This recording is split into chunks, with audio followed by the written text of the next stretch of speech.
What's up, guys, out there in FABE? So sorry my video's delayed. Had some personal things happen yesterday, so I didn't get to do my Friday video when I normally do it for the banner review. And last week was just super busy, and I didn't get to do Aerith. So for Final Fantasy 7, just on a quick note on that, if that banner's still open and you need a top tier healer, Aerith is really good.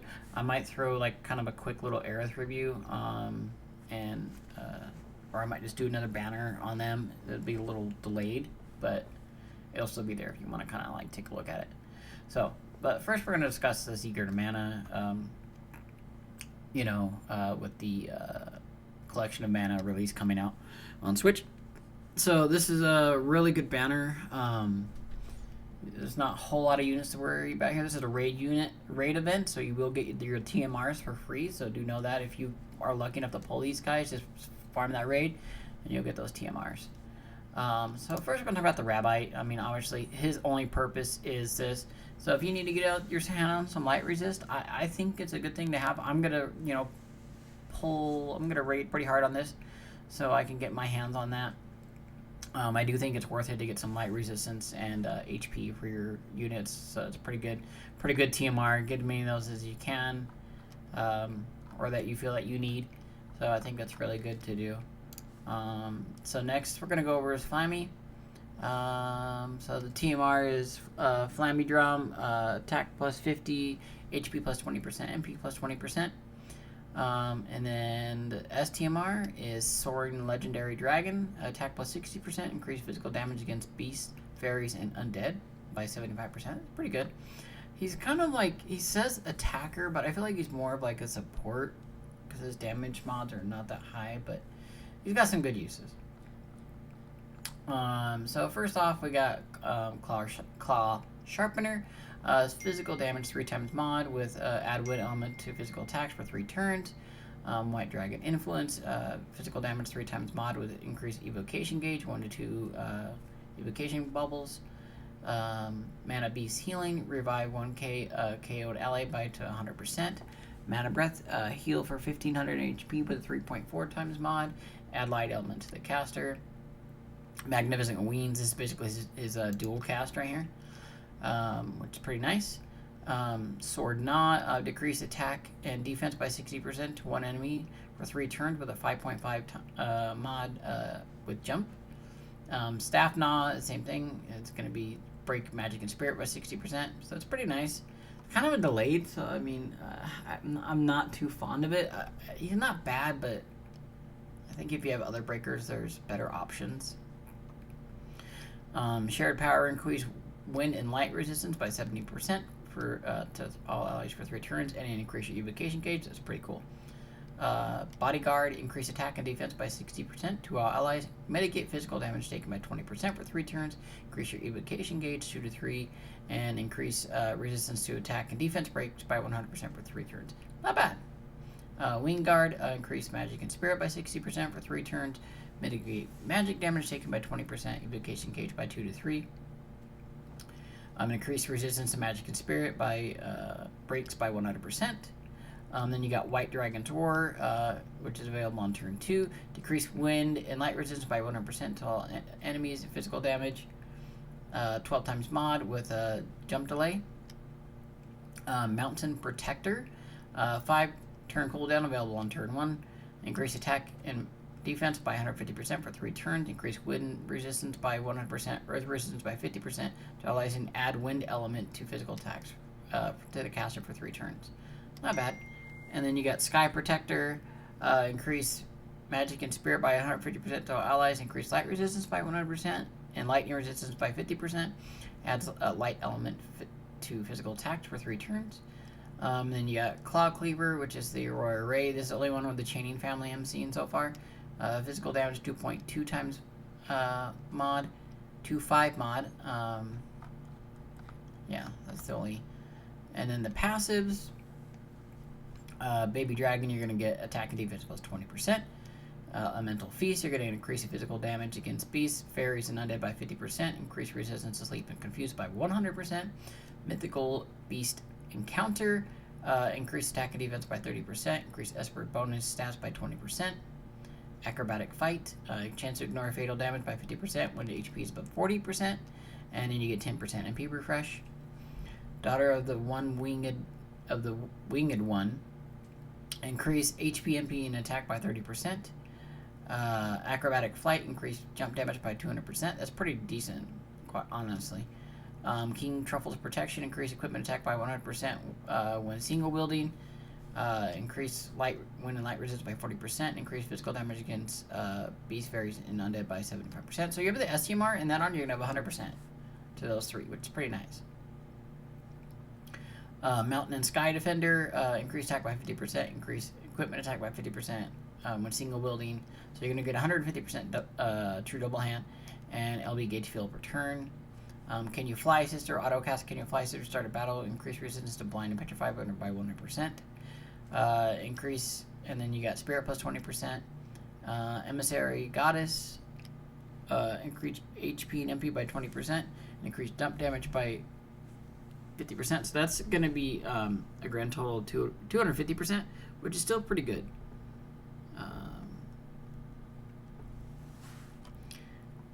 We'll go over the limit burst. At base, it's going to be mitigate damage taken by 36% for 1 turn. Increase resistance to fire, water, wind, earth, light, and dark by 55%. And increase attack, defense, and magic by 120% for 3 turns. If you max it out, it goes up to 54% and then 150%.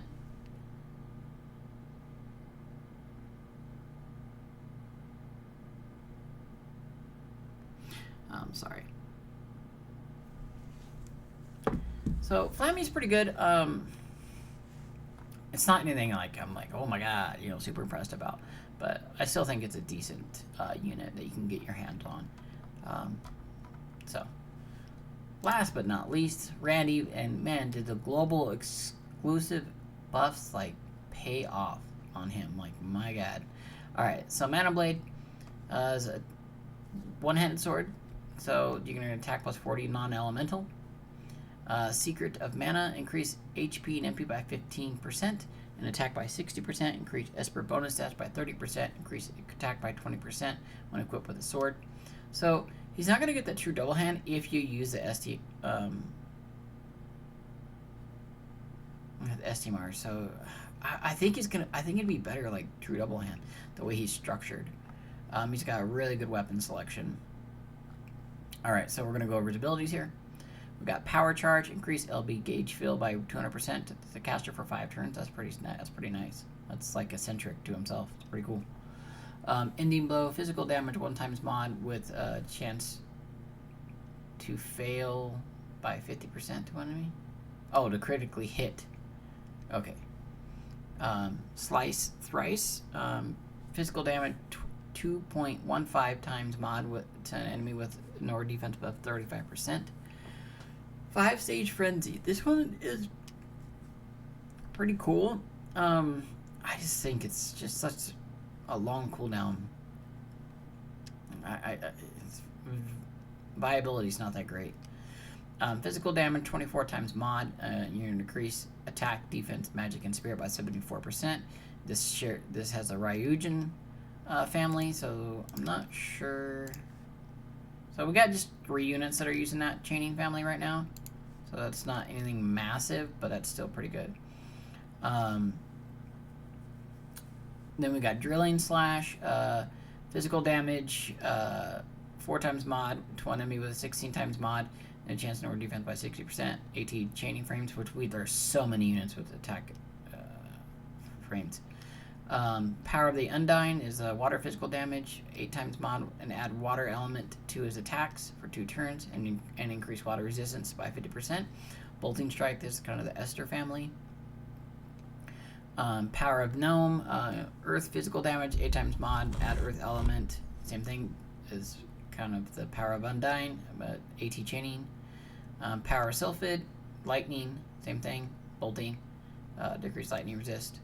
Power of Salamando is 8 times mod with fire, increased fire resistance, AT chaining frame. Mana Strike, of it. 5 turn cooldown available on turn 5. Increase physical damage against beast dragons and fairies by 75% for 1 turn to the caster, and a physical damage of 17 times mod. Not bad. It's pretty good. Power of Shade. Physical damage 8 times mod. Add dark element to the caster for 2 turns. Increase dark resistance for 2 by 50%. Absolute Zero. So Christine has this, but what's weird is that it's dark and not ice. So, but yeah, I guess you would kind of, if you had an ice weapon and then you could chain with Christine, so you're dealing ice and dark together. It's weird. But I think it would probably break the chaining. I don't know. I'm not really fond of that. Power Illumina. Physical light damage 8 times mod. Increase light resistance by 50%. Disorder family. I'm not sure. What do we have for disorder? Oh, Amelia, Prompto, Kurosami, Frabia, and Aurora Frabia. Okay. That's, I mean, so there's a few chaining families, a few chaining units you could partner up with, which is pretty nice. And then we got Power of Luna. Physical damage with 8.8 times mod and HP drain of 20%. Physical damage 0.3 times mod with an MP drain of 10%. That's kind of nice. You can kind of like refill his MP. Revive. Or Power of the Dryad, revive a KO to ally. Power of Mana, enable skills 3 times for 1 turn, except Power Charge and Ending Blow. So, wow. He can do all that. So he has triple cast. He doesn't even have to unlock it like Hio. Wow. That's pretty nice. Quite honestly, I like that. Alright, so let's go over his passives. You're going to get defense plus 20%. Spirit Slayer, you're going to get 50% damage against fairies. Auto Charge, you're going to get LB crystals per 2 per turn. Beast Killer, you're going to get another 50% against Beast. Undead Killer, you're going to get another 50% against Undead. Mana Bond, you get attack plus 10% and status ailment resistance across the board by 25%. Third Eye, physical evasion by 15%, which is kind of nice. Attack plus 20%, HP plus 20%. Hero of Mana, increased physical damage against dragons, beasts, and fairies. So he's going to have a 100% against fairies, beasts, and undead, naturally. And then he's got Dragon Killer. He's going to get another... Man, he's got a lot of killers. Really nice. Hero of Legend, increase attack by 34%. Add defense and defense and spirit by 20% when you have a sword equipped. I guess. I don't know if... That's not a great sword, so that's... Whatever. If you have his TMR on, you're going to increase physical magic damage against beasts by another 75%. So just make it 175% if you put a sword in his hand. And increase equipment attack. So if you put a... You're not going to get that two-handed damage variance, but you would get all those killers. So, I mean, it's still pretty decent. You could put, like, a Ultima weapon, like Hio's weapon, STMR on him. That would get you that, you know, then you could add some true double hand to it. Which still would work okay. Adventure-born Spirit, increase MP and Spirit by 20%, increase light resistance by 40%, and to fire, ice, lightning, water, wind, earth, dark, and resistance by 20%. Chance to autocast Adventure Spirit Born every turn. You get another 20% MP. If you max him out, you get another 20% HP, another 40% attack. Then you get modify additional 2.4 times to swinging. Alright. And then increase the modifier to by 3 to Full Moon, Torrential, and Whirlwind. Another LB crystal per turn, so he's going to get 3 per turn naturally, and LB damage by 30%. These are his conditional things.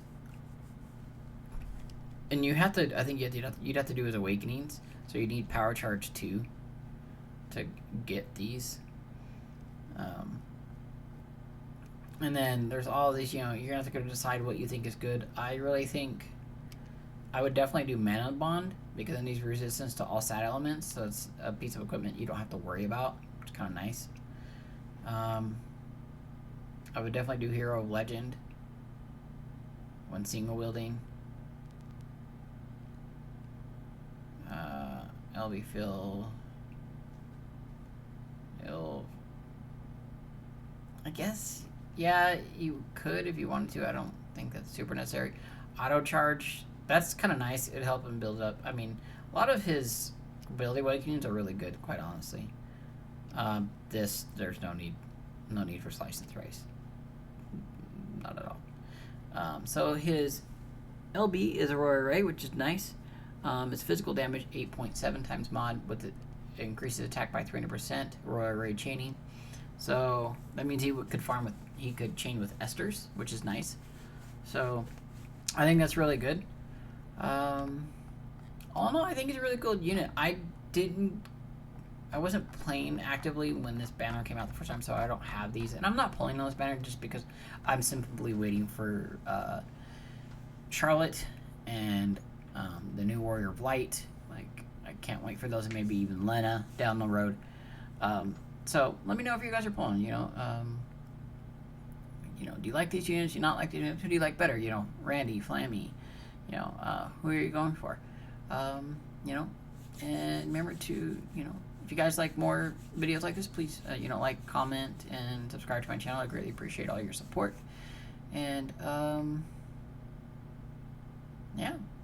So you guys have a great weekend and get that raid and get all those free TMRs out there. And I'll see you in the next one, guys. Peace.